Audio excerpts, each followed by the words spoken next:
From Mom and Me and Mom by Maya Angelou. Background. When Maya Angelou was 3 years old and her brother Bailey was 5, her parents divorced and sent the children off to live with their grandmother in Stamps, Arkansas. When Maya was 13, she and Bailey were sent back to San Francisco to live with their mother, Vivian Baxter. Chapter 3. My grandmother made arrangements with 2 Pullman car porters and a dining car waiter for tickets for herself, my brother, and me. She said I would go to California first and Bailey would follow a month later. She said she didn't want to leave me without adult supervision because I was a 13-year-old girl. Bailey would be safe with Uncle Willie. Bailey thought he was looking after Uncle Willie, but the truth was Uncle Willie was looking after him. By the time the train reached California, I had become too frightened to accept the idea that I was going to meet my mother at last. My grandmother took my hands. "Sister, there's nothing to be scared for. She is your mother, that's all. We are not surprising her." When she received my letter explaining how Junior was growing up, she invited us to come to California. Grandmother rocked me in her arms and hummed. I calmed down. When we descended the train steps, I looked for someone who could be my mother. When I heard grandmother's voice call out, I followed the voice and I knew she had made a mistake. But the pretty little woman with red lips and high heels came running to my grandmother. "Mother Annie, Mother Annie." Grandmother opened her arms and embraced the woman. When Mama's arms fell, the woman asked, "Where is my baby?" She looked around and saw me. I wanted to sink into the ground. I wasn't pretty or even cute. The woman who looked like a movie star deserved a better looking daughter than me. I knew it and was sure she would know it as soon as she saw me. Maya Marguerite, my baby. Suddenly I was wrapped in her arms and in her perfume. She pushed away and looked at me. "Oh, baby, you're beautiful and so tall.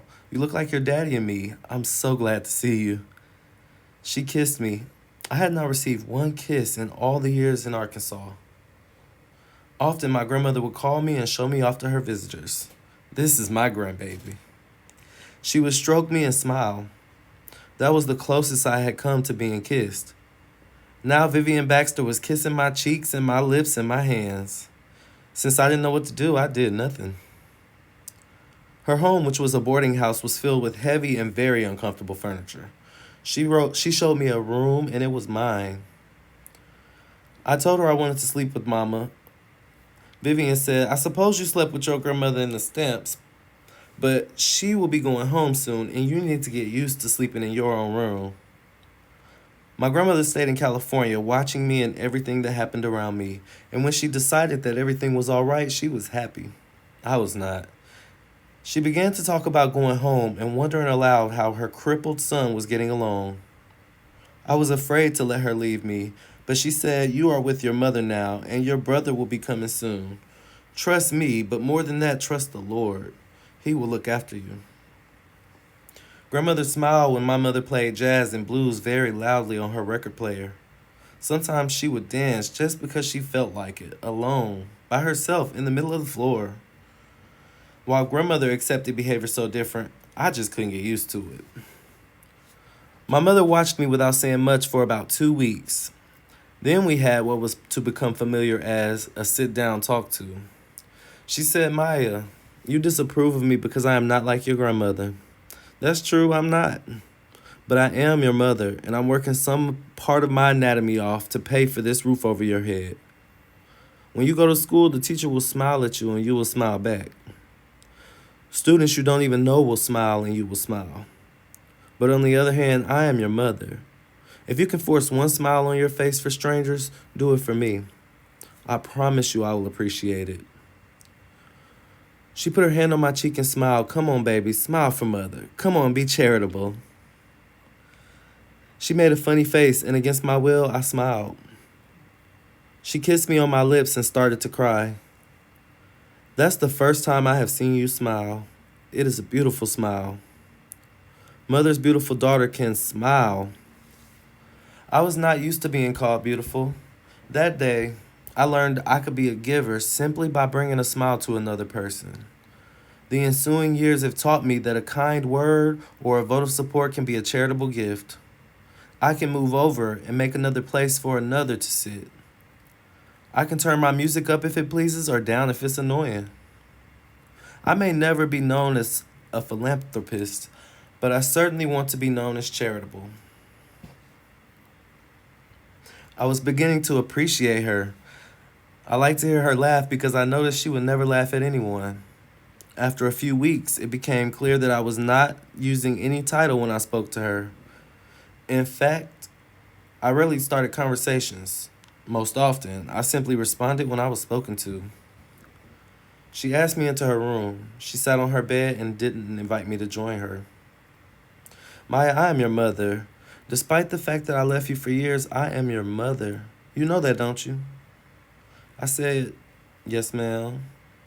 I had been answering her briefly with a few words since my arrival in California. You don't have to say ma'am to me.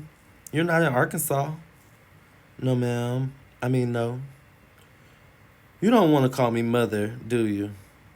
I remained silent. You have to call me something. We can't go through life without you addressing me. What would you like to call me? I had been thinking of that since I first saw her. I said, lady. What?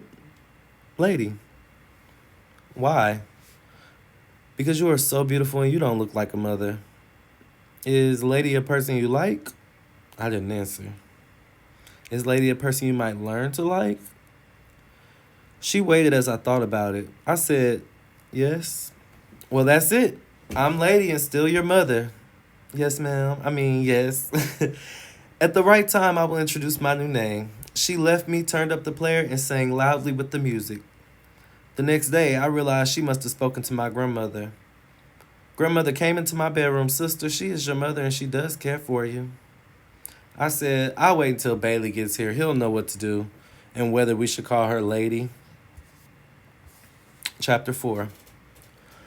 Mother, grandmother, and I waited at the railway station. Bailey descended from the train and saw me first. The smile that took over his face made me forget all the discomfort I had felt since coming to California.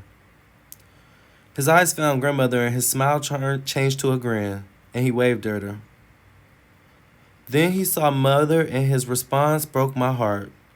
Suddenly he was the lost little boy who had been found at last. He saw his mother, his home, and then all his lonely birthdays were gone. His nights when scary things made noise under the bed were forgotten. He went to her as if hypnotized. She opened her arms and she clasped him into her embrace. I felt as if I had stopped breathing. My brother was gone and he would never come back. He had forgotten everything, but I remembered how we felt on the few occasions when she sent us toys. I poked the eyes out of each doll and Bailey took huge rocks and smashed to bits the trucks or trains that came wrapped up in fancy paper.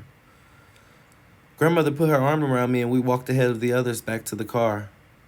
She opened the door and sat in the back seat. She looked at me, patted the seat beside her. We left the front seat for the new lovers. The plan was that grandmother would return to Arkansas 2 days after Bailey arrived. Before Lady and Bailey Jr. reached the car, I said to grandmother, I want to go back home with you, Mama. She asked why. I said, I don't want to think of you on that train all alone. You will need me. When did you make that decision? I didn't want to answer. She said, when you saw the reunion of your brother and his mother. That she should have such understanding being an old woman in country too, I thought it was amazing. It was just as well that I had no answer because Bailey and his mother had already reached the car. Vivian said to grandmother, Mother Annie, I didn't look for you too. I knew you would go to the car. Bailey didn't turn to look at me. His eyes were glued to his mother's face. One thing about you that cannot be denied, you are a true sensible woman. Grandmother said, thank you, Vivian. Junior? She had to call twice to get his attention. Junior, how was the train? Did someone make food for your trip? How did you leave Willie? Suddenly he remembered there was someone else in the world. He grinned for grandmother. Yes, ma'am, but none of them can cook like you. He turned to me and asked, what's happening, Ma? Has California got your tongue? You haven't said a word since I got in the car. I made my voice as cold as possible. I said, you haven't given me a chance. In a second, he said, what's the matter, Ma? I had hurt him and I was glad. I said, I may go back to Stamps with Mama. I wanted to break his heart. No, ma'am, you will not. My grandmother's voice was unusually hard. My mother asked, Why would you leave now? You said all you were waiting on was your brother. Well, here he is. She started the car and pulled out into traffic. Bailey turned back to her. He added, Yep, I'm in California.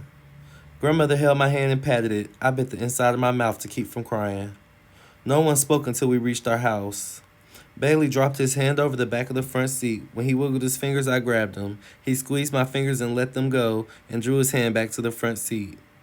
That exchange did not escape Grandmother's notice, but she said nothing.